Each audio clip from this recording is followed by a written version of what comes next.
right. Good afternoon. I hope y'all awake. I'm glad the lights are up because I was saying to this friendly face here, if they're down, y'all might go to sleep. So, all right, I'm going to put on my glasses this time. So today, this is essentially the book talk, but I try to make it not sound like a book talk because I think even though I write and talk about people who died many, many years ago, you'll find, I think, some theme, some issue that resonates with you, at least hopefully, because as I stated yesterday, we all have medical experiences and live medical lives.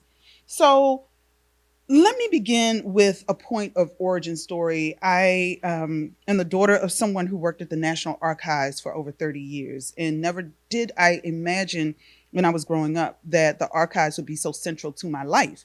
And so I'm really interested in, how genealogies exist and are revealed. And also, my mother was one of those Black, kind of college educated, middle class women when I was growing up who saw roots, whose life was transformed. And all of a sudden, she wanted to really dig into the weeds, so to speak, to figure out our family's history. And so she would constantly, talk about our family's history and what genealogy meant. Because my father worked at the archives, she kind of had access to that. And I was just bored with it. I was not interested in it at all.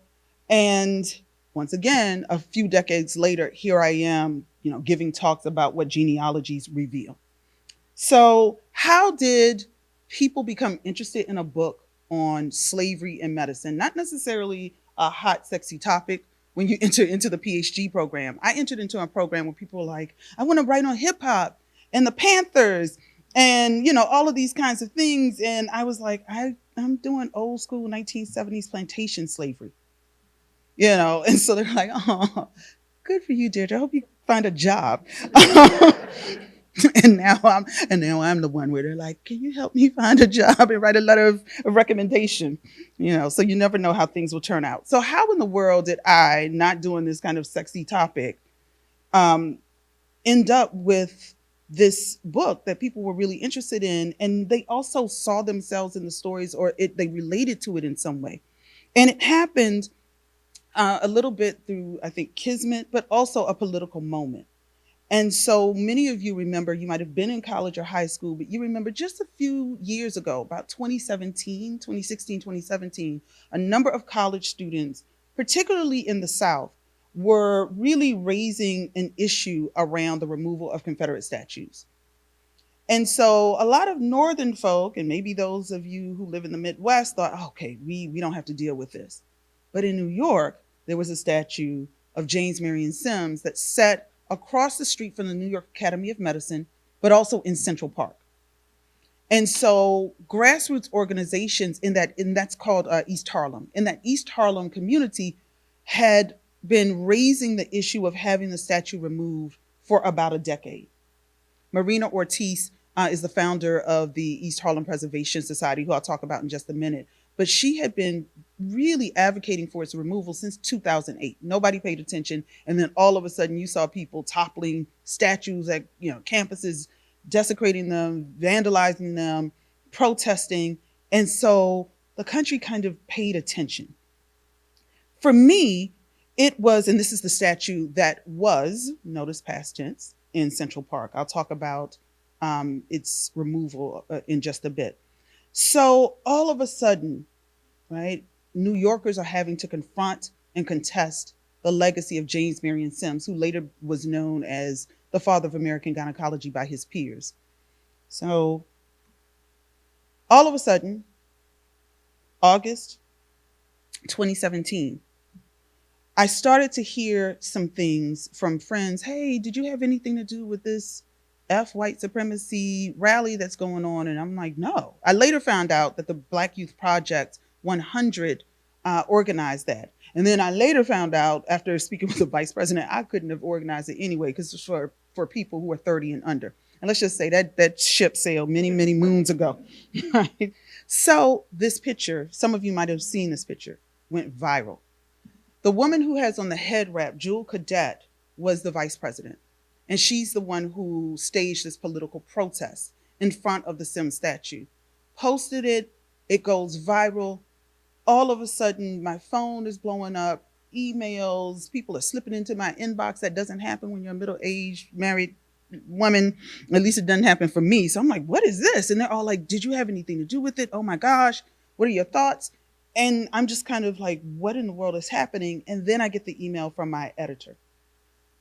We're going to ride this wave. Be ready to answer questions from the press. We're releasing your book 2 months early.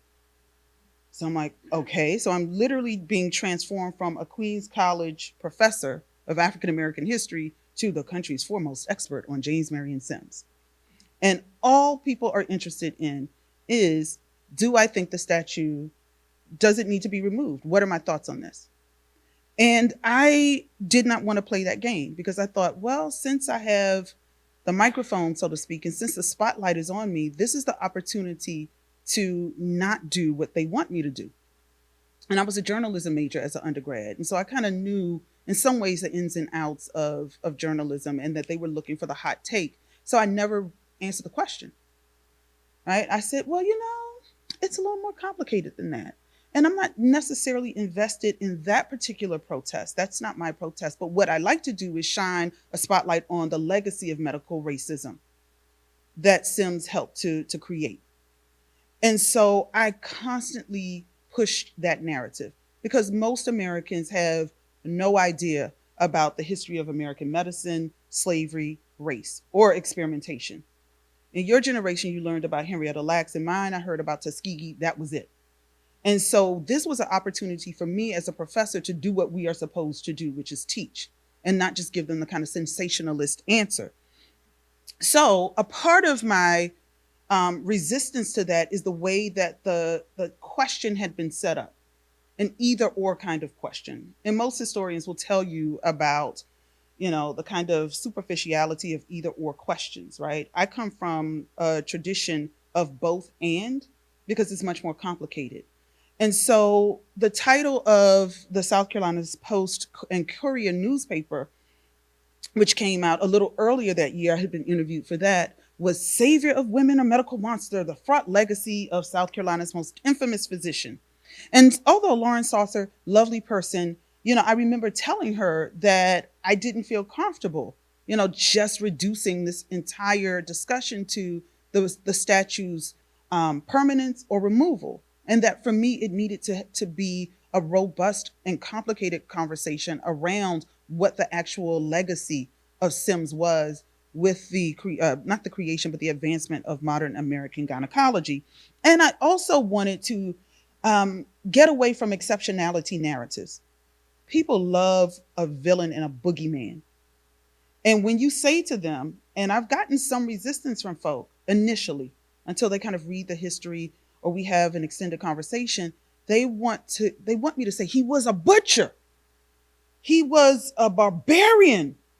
He mangled the reproductive parts of these enslaved women. And I'm like, it didn't quite happen that way. And on top of that, Sims actually was not that exceptional.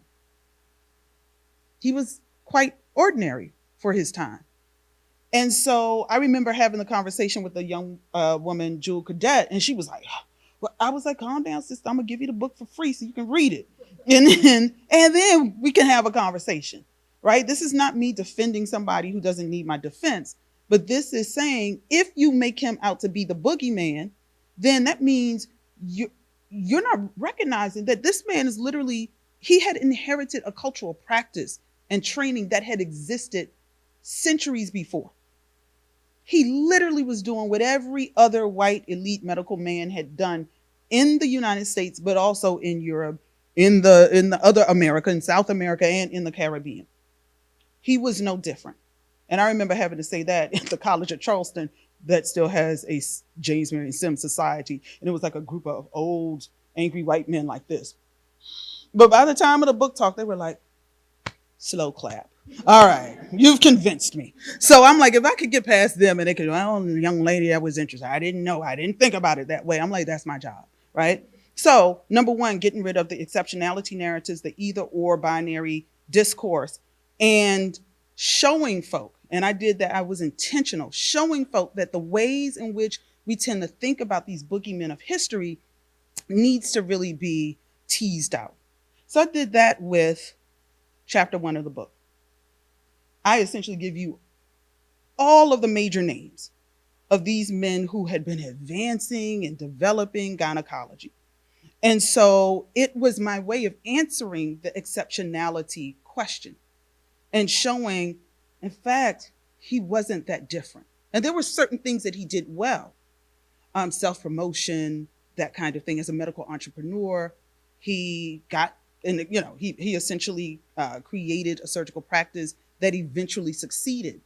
But the actual process was not that different. So I spoke about Georges Cuvier, who I'll mention um, in a bit. But he was a natural historian, scientist. He dissected the body of Saartjie Baartman, or Sarah Baartman. Many of you might have heard of her as the Hottentot Venus. So he dissects her cadaver. This was in the late 18th century, early 19th century. Ephraim McDowell, father of the ovariotomy. I'll also share some biographical information about McDowell. But he was Virginia born, created this pioneering gynecological surgery and also abdominal surgery in the early 20th century. 19th century, right? John Peter Mattawa, early pioneer of the vesicovaginal fistula operation, which I'll explain. That's the operation that Sims actually popularized, right? And so a lot of people aren't necessarily familiar with the operation. They just know he did something. But vesicovaginal fistula, which I have as VVS, or obstetrical fistula, if you've ever read about the fistula hospitals in Ethiopia, they're using the technique that Sims pioneered during the 1840s. So he performed the surgery. One was successful in his experimental trial, one wasn't. I'll explain that later. And he becomes known as the father of American plastic surgery because he does a surgery that helps to correct the hair lip. Francois Marie Provost, father of the cesarean section. He was, like Cuvier, French born, goes to France's most profitable colony in the 18th century, Haiti. And guess what he does? He performs experimental C-sections on enslaved Haitian women. And when there is this thing called the Haitian Revolution and he has to get out of town by 1804, where does he go again? To France's their former profitable colony, Louisiana, that's now a part of the United States. And guess what he does in Louisiana? Performs experimental surgeries on enslaved women, right? Trying to perfect the C-section, right? So now you understand why I was a bit reticent with the journalists, because they wanted me to just say the statue should go or the statue should stay. And I'm saying, wait, we need to understand what this means in terms of racism and medicine and history. Like, this is important. So let me start with Cuvier. This is an illustration of Sarah Baartman, or Saartjie Baartman, born in South Africa. She was Khoi, which is the ethnic group, and she was a slave. So Sarah, working as a domestic enslaved laborer, was owned by a Dutch colonist, and which is why her name was Saartjie Baartman. So her owner's brother comes to the town with an English business partner, and they want to purchase Saartjie and take her to England because they know her body will essentially sell. Right? They're fascinated by the shape of her body and largely her buttocks. I mean, that's what they're really interested in. So the owner agrees and sells Baartman to his brother and his English business partner. Now, this is the thing. This is where people years ago talked about this notion of revisionist history as if it's a bad thing, right? It started to take on this kind of political bent where people on the right accuse essentially historians like me of telling a revisionist history. I'm like, y'all know the original history wasn't correct, right? Like, it's my job to revise the bad history. Like, the interpretations were wrong. If we listen to the original history, we think slaves were doing this in the fields while picking cotton. I'm like, you're supposed to revise that history. It's not right.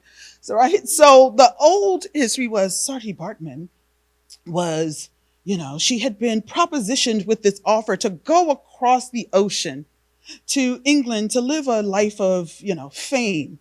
I'm like, the woman was enslaved. Really, the teenage girl was enslaved. She was 17. She was also about to get married. She didn't speak English. And she didn't know about the Atlantic Ocean because South Africa is on the Indian Ocean side. So, how in the world is she going to say, yes, I'm going to go with these two men that I don't know so that I can be famous by parading myself as as a sex worker in England? No, she was sold and she was made to perform for European audiences in Piccadilly Square. And so all of a sudden people are captivated by her, right? But also repulsed by her. And so this is why I use this illustration, not to necessarily reproduce the kind of trauma that she experienced, but to show you, right? You can literally see with these four figures. One is reaching for her buttocks. There is a woman dressed in, this kind of fanciful outfit with plumes on her hat, like literally examining Bartman's knees. There's someone else who's trying to look under her covering at her genitalia. And then you literally see when scholars use the word gaze, this is the perfect illustration. You see someone with, it looks like a monocle, trying to tighten in his view of her body. And so after Bartman is brought to London, she is essentially, kind of paraded for a few years. She's then sold to a Frenchman who brings her to Paris. This is where Bartman and Cuvier intersect. When she's brought to Paris, she is also warehoused, and I'm using these words very intentionally because this is what happened, warehoused in a menagerie at the National Museum of Paris. A menagerie is where animals and plants are kept. So Cuvier is interested in this woman's difference, her genitalia. She's a Hottentot. Does she have the Hottentot hood? Is her labia elongated? Is she more primate than human? And so he is interested in trying to assess her. There's a kind of ranking order of human beings that's going on during this time. And so she's resisting. He's asking. He does everything in his power to try to examine her. But sadly, she dies at the age of 25 in the early 19th century. Once she's dead, this is the lesson. So most people don't read it from the medical lens or aspect. But once she dies, Cuvier performs an autopsy on her cadaver. He removes her skeleton, cleans it, puts it up for display. He removes her brain, preserves it, puts it in a bell jar. He cuts out her genitalia, removes it, puts it in a bell jar. And it is on display at the National Museum of Paris until 1974, until her genitalia and her brain are lost. Her skeleton was eventually put back in a kind of warehouse. And by the 21st century, the South African government is like, okay, so we want her back. We want her remains so we can give her a proper burial. This woman has not been at rest for centuries. And France had the audacity to say, we don't know if you have the infrastructure to hold her body. I'm like, y'all lost this woman's remains. Like, you lost it in your museum, and you're worried about whether South Africans are going to mess things up. Like, they just want to bury her, right? But for me, this goes into the ways that Cuvier's ideas around Blackness and the treatment of the Black body can be translated, right, across the Western world. And it provides a template for those who followed him, right, in the ways that they wrote about Black patients, thought about Black patients, treated Black women's bodies. So we now come across the pond to Ephraim McDowell, who I mentioned earlier, the father of the ovariotomies, just a kind of medical fancy term for the removal of ovarian tumors. So Ephraim McDowell, born to a very elite family in Virginia. His father was a lawmaker, jurist. His mother, like most elite white women, she worked at home. And so they decide when Ephraim is a child to move out west.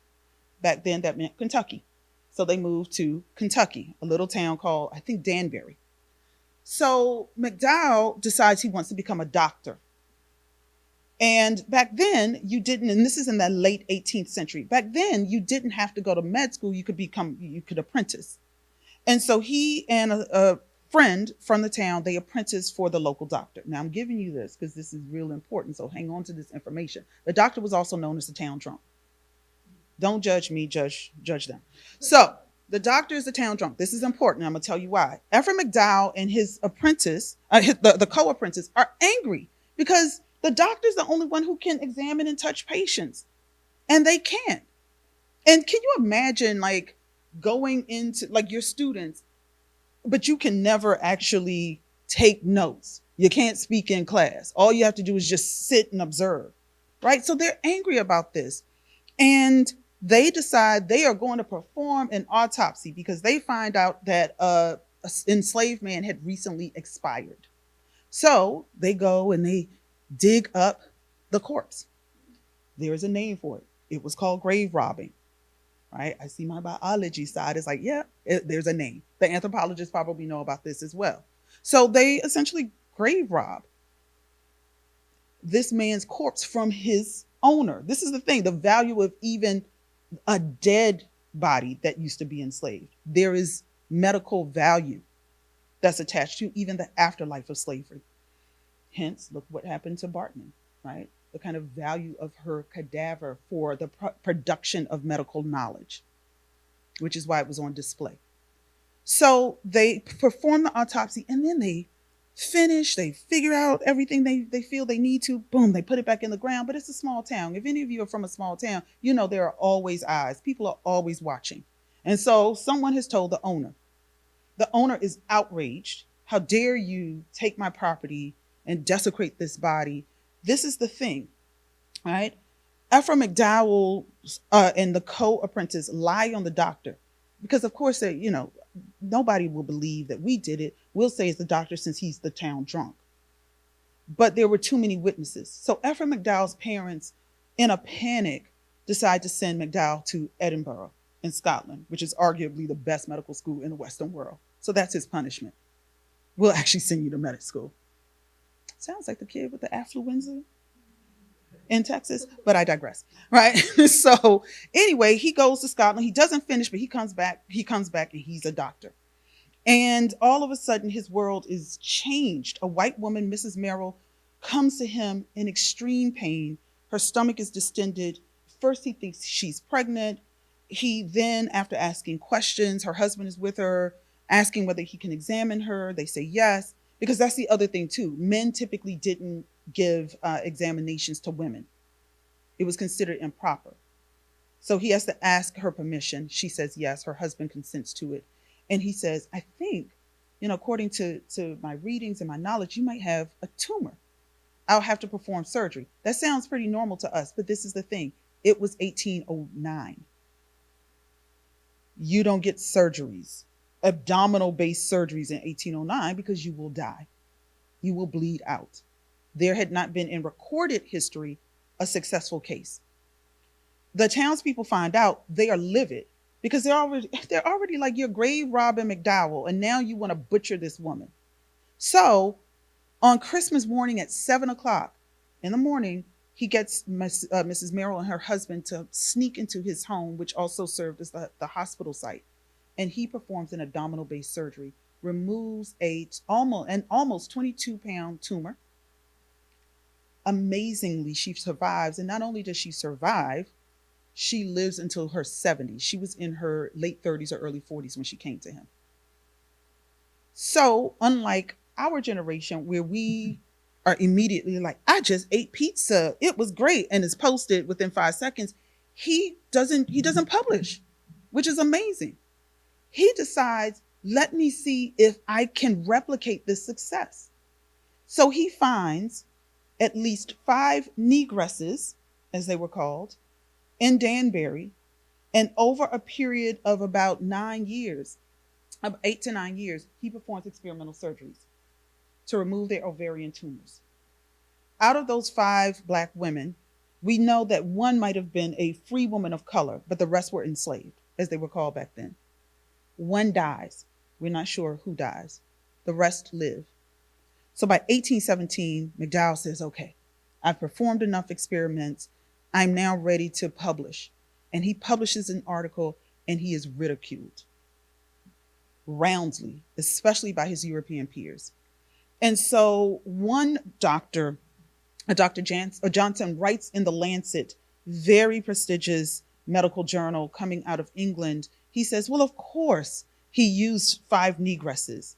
They bear cutting with the impunity of dogs and rabbits. So this whole idea that Sims somehow didn't use anesthesia because he was the one who created the idea that Black women didn't experience pain. And I'm like, no, he didn't. That was science during the 18th and 19th century. Everybody believed that who was in the medical field and trained. He didn't create anything. This had already been done. A man in England could literally say, oh, of course McDowell would have success with Black women patients.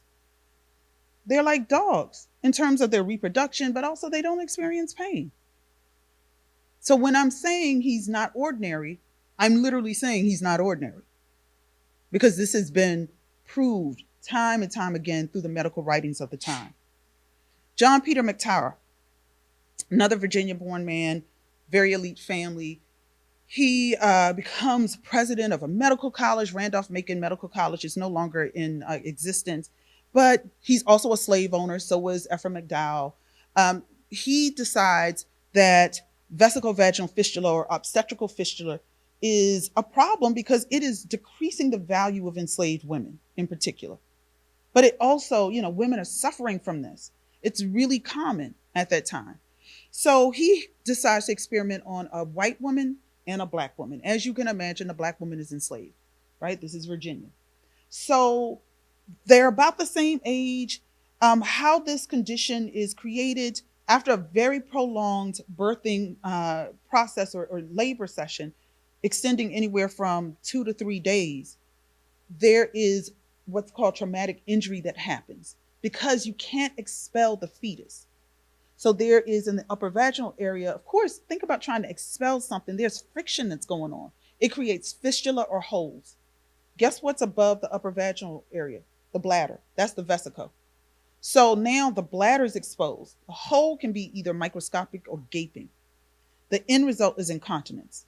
So often I've read all kinds of things, like on Wiki, I've read, oh, these people, they would die. No, they wouldn't die. It was not life-threatening. But can you imagine smelling like urine? The infections, the itching, the crusting over, the stench. So these are women of childbearing age. And this is what's happening. And if there's a tearing that happens in the anal area, there's incontinence there too. It is a condition that nobody wants, but unfortunately, many women experience. So he's experimenting on the white patient and the Black patient, and he uses silk sutures to tie up, to suture the fistula, the hole. And on the white woman, it works. He tries it on the Black patient, it doesn't work. He tries a different method, it doesn't work. He has 8 clinical trials over a number of years. I'll stop here. Another criticism, why did Sims have to experiment on them for years? That's what people did. It wasn't just Sims. You can literally just take a book with your eyes closed that was a medical journal, right, from the 18th or 19th or even early 20th century. People experimented on folk for years and on the same folk for years. Once again, he wasn't pioneering that. He had inherited a cultural practice. So McTower, after these 8 clinical trials, he's frustrated. He writes an article by the early 1840s, about 1842. And in this article, he talks about his success with the white woman patient and his frustration at this Black woman because he writes, if the patient had only stopped engaging in sexual intercourse, she could have been healed. Stop it. John Peter McTower, you are a slave owner from Virginia. What enslaved woman is going to be like, not tonight, baby. I don't feel well. It doesn't work that way. You own her body. And if you don't own it, then you went to her owner and you asked, can I lease her because that's what happened. Can I lease her so that I can fix her condition? So you knew she had no control. And let's just imagine if she willfully engaged in sexual intercourse, perhaps with the man who impregnated her, if he was enslaved. Who wants to tell the person that they love, I don't want to ever show intimacy or share intimacy with you during this experimental trial? She's still a young person.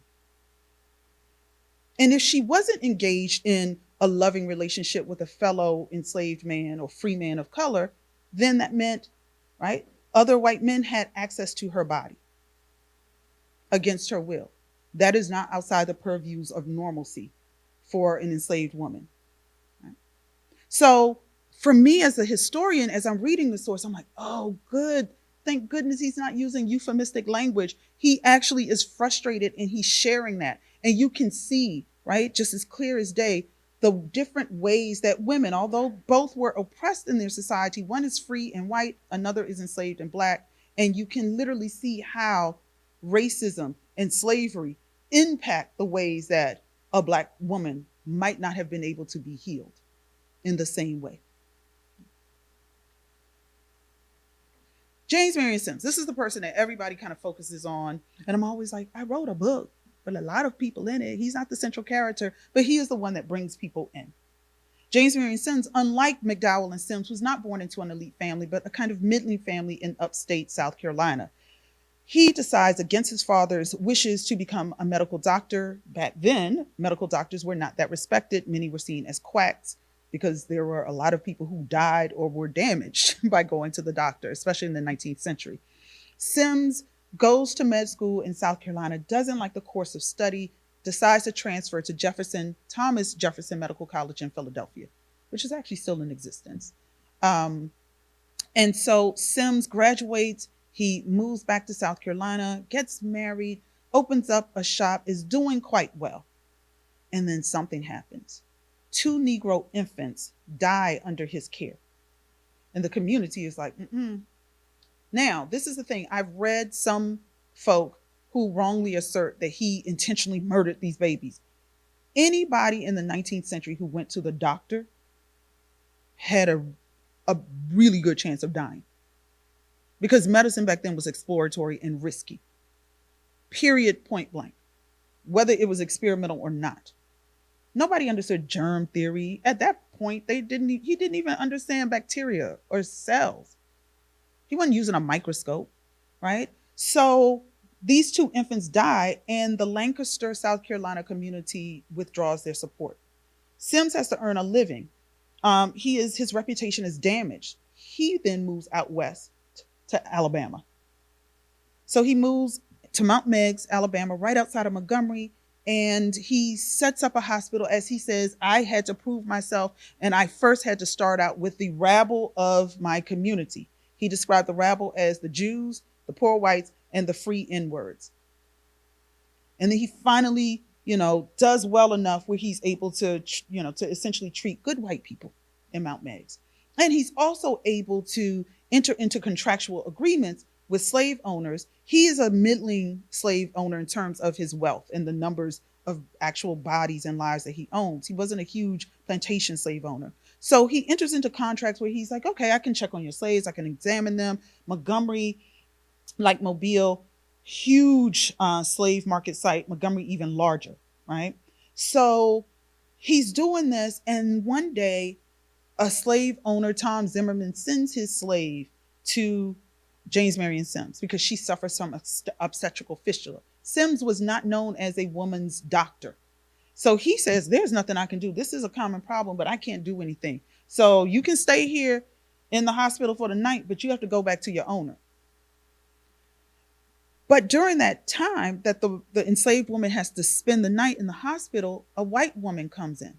And I'm sorry, I called McDowell's patient Mrs. Merrill. Her name was actually Mary Todd Crawford. Mrs. Merrill was James Marion Sims's patient, so I apologize for the name mix-up. Mrs. Merrill comes into Sims's office, had fallen off a horse, and was in severe pain. He asks her, may I please examine you? Because remember, men don't examine women vaginally. It's just not done. And so she says, yes, I'm in such severe pain, I don't care. And this is what Sims writes in his autobiography, his memoir, The Story of My Life. He says he opens her up and a rush of air comes through. The air pressure was so strong that it turned her uterus right side up. When I say that at schools of nursing and medical colleges, they laugh because they know there is no amount of air that can rush in just by you opening up a woman's, kind of vaginal opening that will turn your uterus right side up. But this is what he claimed, right?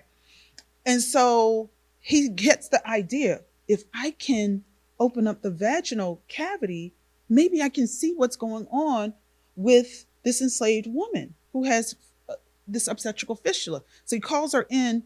He takes 2 pewter spoons and he examines her and he writes, I have seen as no man has seen before. My nose was as close to it, right, as on my face. And now he says, I know I can solve this. So he canvasses the county for about a half dozen slaves, a little bit more.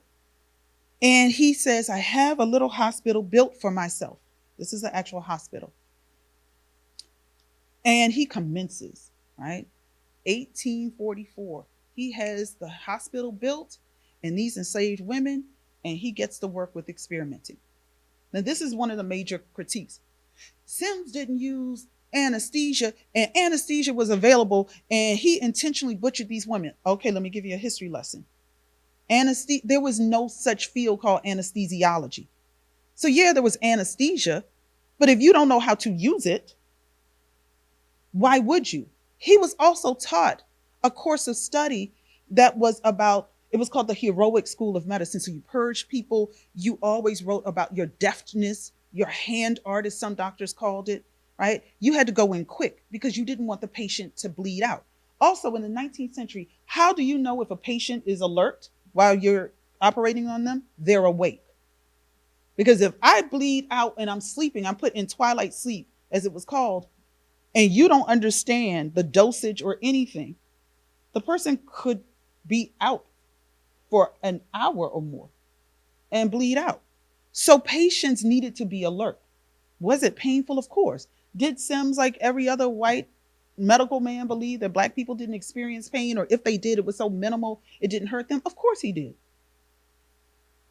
But it wasn't anything intentional about, I'm not going to use anesthesia. Nobody used anesthesia in these kinds of experiments, unless they were experimenting about how to use anesthesia.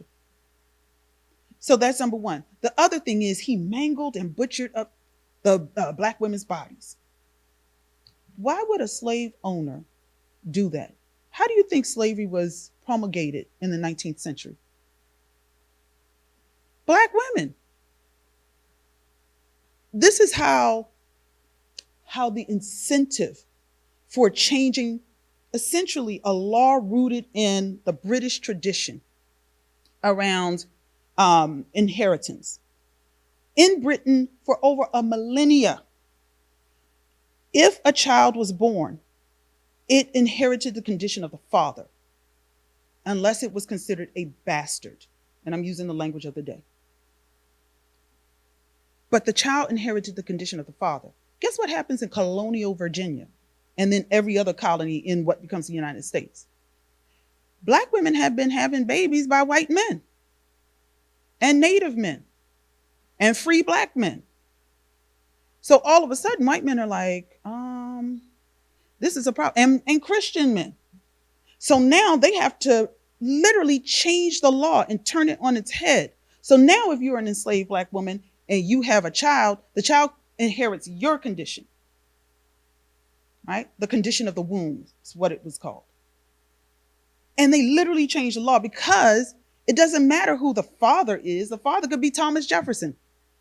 And I mean that for real, right? Black people have been saying that for years, and then it took like white archaeologists to literally 2 years ago to say, oh my God, Jefferson had a secret bedroom built in his home right beside his bedroom.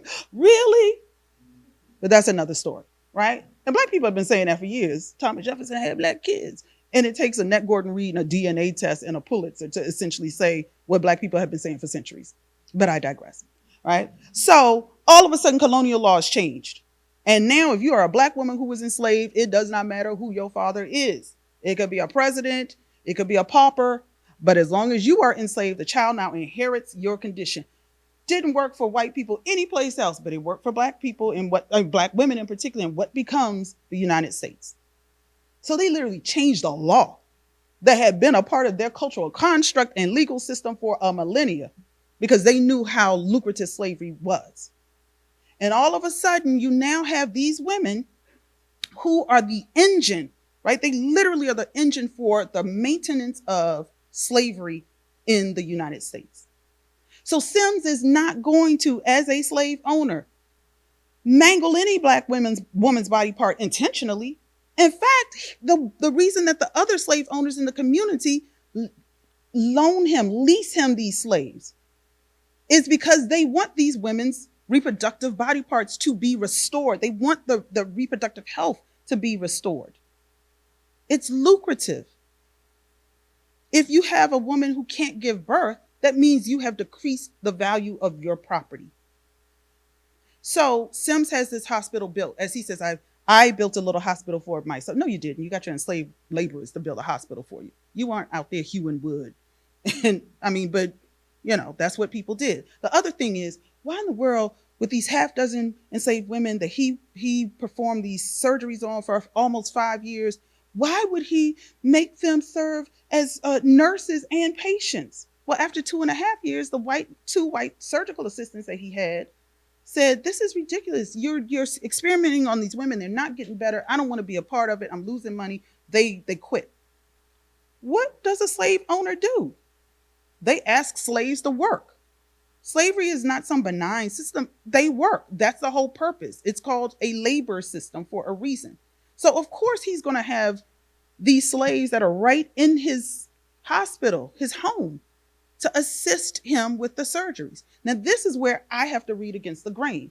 There are lots of things happening here as a historian, right, where I have to theorize things and read them differently. So I'm thinking, wait, you had two surgical assistants. What did the surgical assistants help him do, right? They're watching, they're observing, they're learning.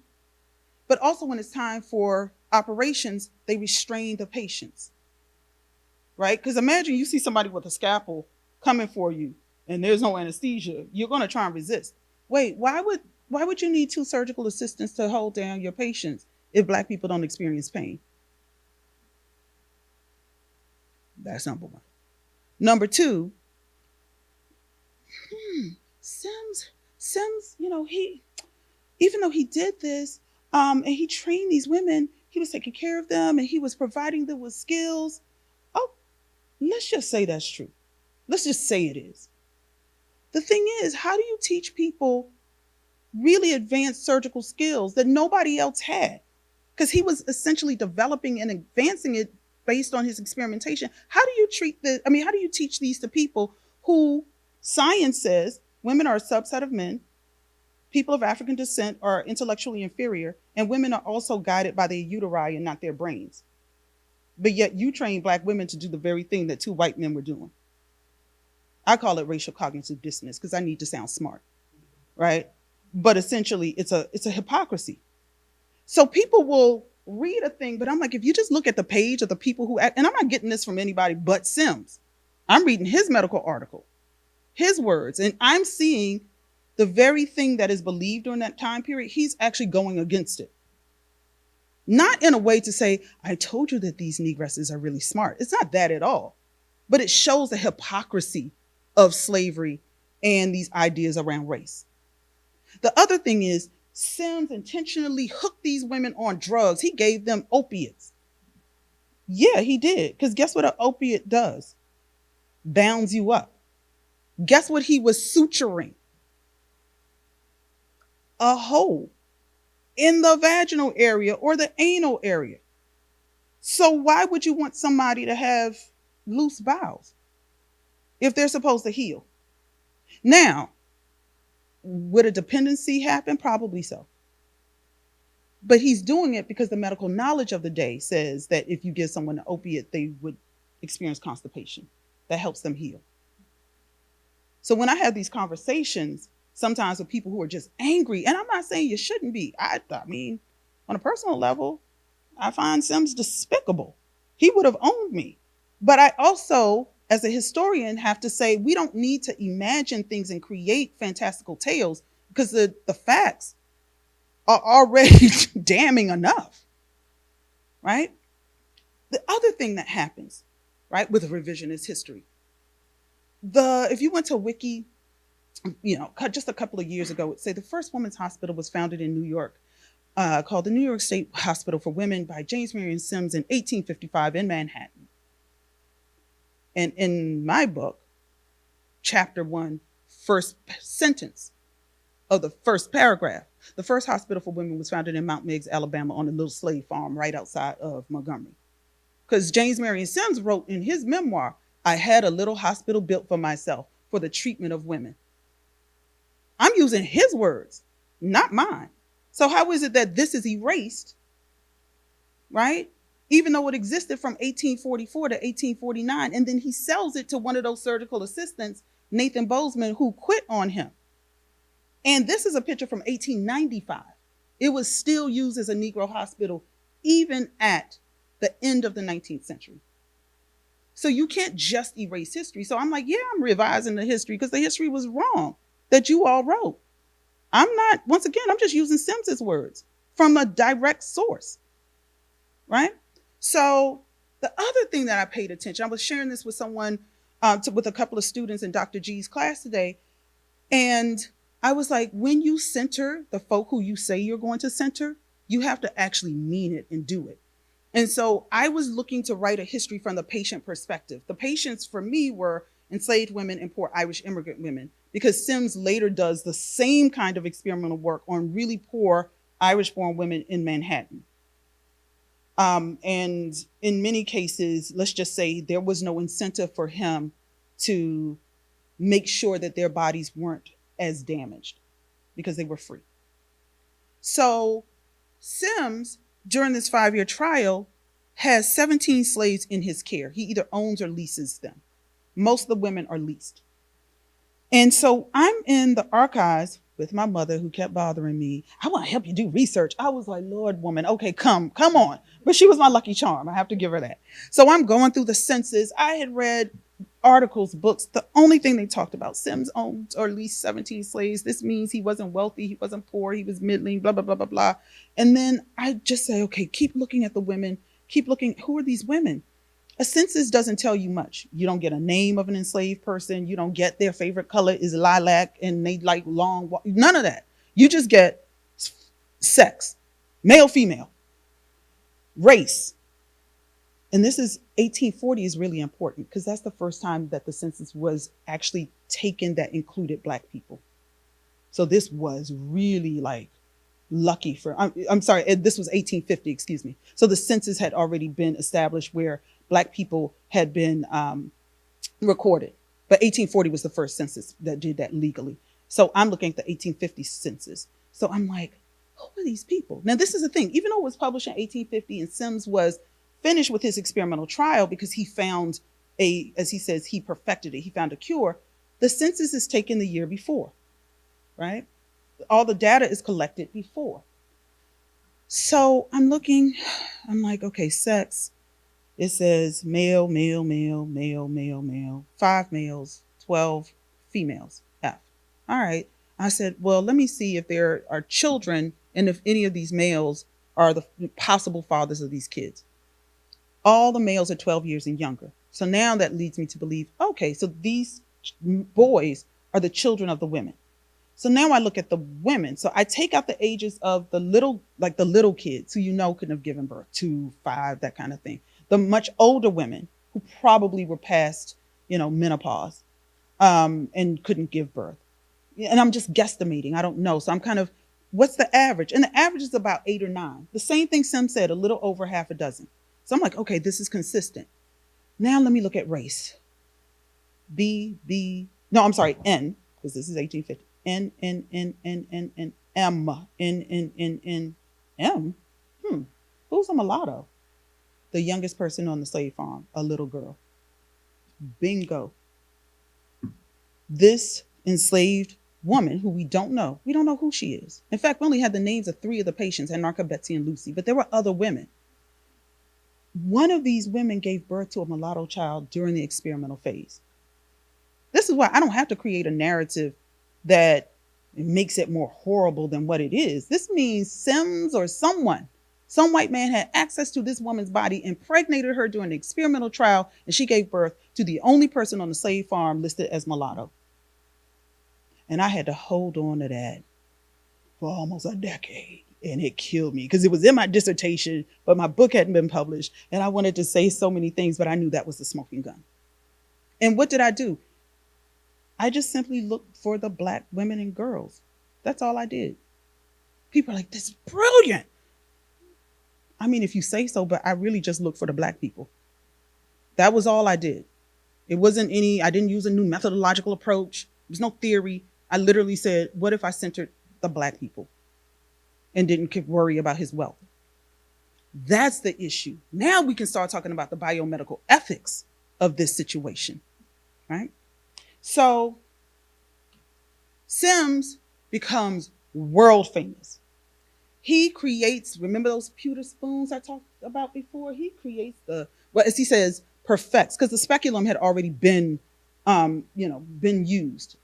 But now he has a double billed speculum, right? Because it allows for an easier opening. Today we call that the duck-bill speculum. Still, in some places, still the Sims speculum. But any person who's ever had a pap smear, and that's just like the examination of the cervix, that speculum that's used is modeled off of the Sims speculum. There was a position that was used, right, called lithotomy position. He termed it the Sims position. That's what he was masterful at. Sims was a master, like we would say now, he knew how to brand things in himself. He was a prolific publisher. He called things the Sims speculum, the Sims position. He published, he created a hospital, so hospitals, plural, right? So he knew how to brand himself. And that's where he was actually very different from his colleagues, right? Because he was successful at it. But by the time his article is published, and there's even an anniversary of the article that's published, look at the patient. The text still says these negresses, these Negro patients, these servants. He never once denies that these are Black people. Look at the picture. And oftentimes people will look at the text, but believe the picture. All of a sudden there's a total erasure, right, of Sims working on an enslaved person. And in fact, this patient is clothed. Sims patients who were enslaved were naked. He would invite people into that little wooden hospital that you saw. He would invite people in. Now, that wasn't outside of the bounds of the 19th century, right? If you go into any medical school, it would literally be like this, right? I'm performing surgery with my peers and people are watching, right? So that's not abnormal, but he would literally stuff it with people. In fact, he got fired from his position as the founder of the hospital in New York because he kept stuffing the room, the observation room, or the theater, the medical theater. So Sims had that practice. Those patients tended to be naked because the idea was Black women and Black people were immodest. They didn't care if you saw them naked. So in this picture, she's clothed, even having on shoes. The nurse is the one holding her buttocks and inserting the medical instrument. Sims is simply holding one leg down, right, with his hand at her elbow, and then another kind of gingerly resting on the end of the other buttocks. And he's kind of, you can see, from this illustration, perhaps telling the nurse what to do. The nurse isn't enslaved. The patient isn't enslaved. Lest we think, once again, that Sims did this. Another medical journal article a few years later, Nathan Bozeman, who becomes Sims's rival. He was one of the surgical assistants who quit, then bought the hospital, then says Sims is a fraud. Silver sutures don't work. Sims is the person who, the reason that these operations become successful, he uses silver sutures. Nathan Bozeman was like, no, I have the button suture method, right? But he then publishes an article, and this is his slave patient. I'm like, in Montgomery and Mount Meigs, I guess all the Black people look white. Because every slave is white? But at least Bozeman was a little more factual. She's naked, although it looks like she's in a nice little, like she's taking she's a napping, right? She's just holding on to the little stool that's padded, right? There's no doctor around. But all of a sudden, this enslaved patient is framed as a white woman. So if this becomes a part of the cultural and the intellectual production of medical texts, how then would you believe that slavery had anything to do with the advancement of American medicine? Because you're looking at the illustrations. The illustrations are essentially telling you that what's on the text isn't quite true.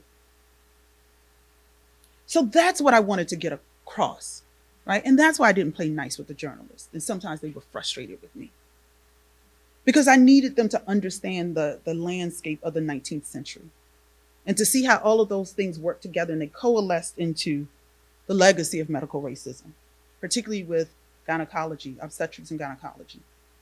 We've heard the stats. And this is the really interesting thing. I don't say this as hyperbole, and it is actually quite sad. There was more of an investment in maintaining and creating Black women's reproductive health in slavery because of the economic value attached to them than in freedom. And that is sad. And so here we are at this moment where Black women are 3 to 4 times more likely to die from pregnancy-related complications than white women. Every newspaper now, from the New York Times to even USA Today. I was giving a talk at the University of Illinois, Chicago.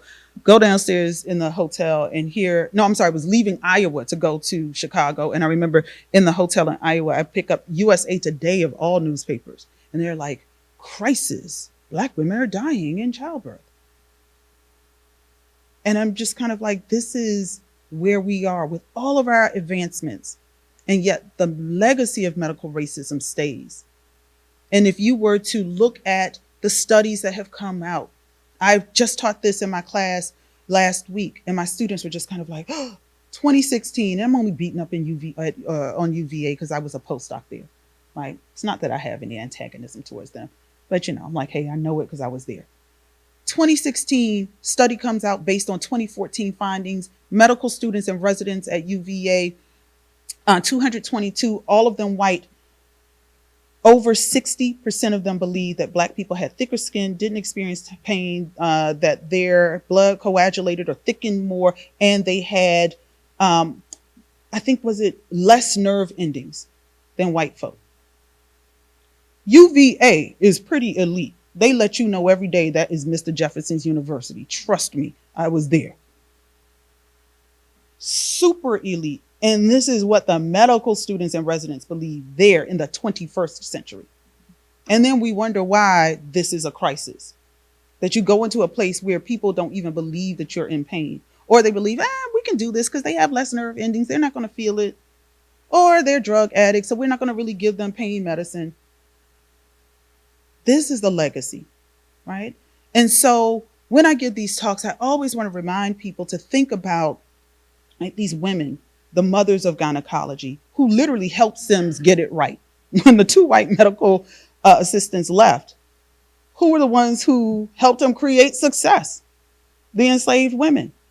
And so if we talk about these mothers of medical gynecology, we have to literally see them in the annals, of the history of medicine as existing somewhere between science and humanity, and fix the legacy that had been wrought on their bodies. So I thank you, and I invite questions and comments and critiques.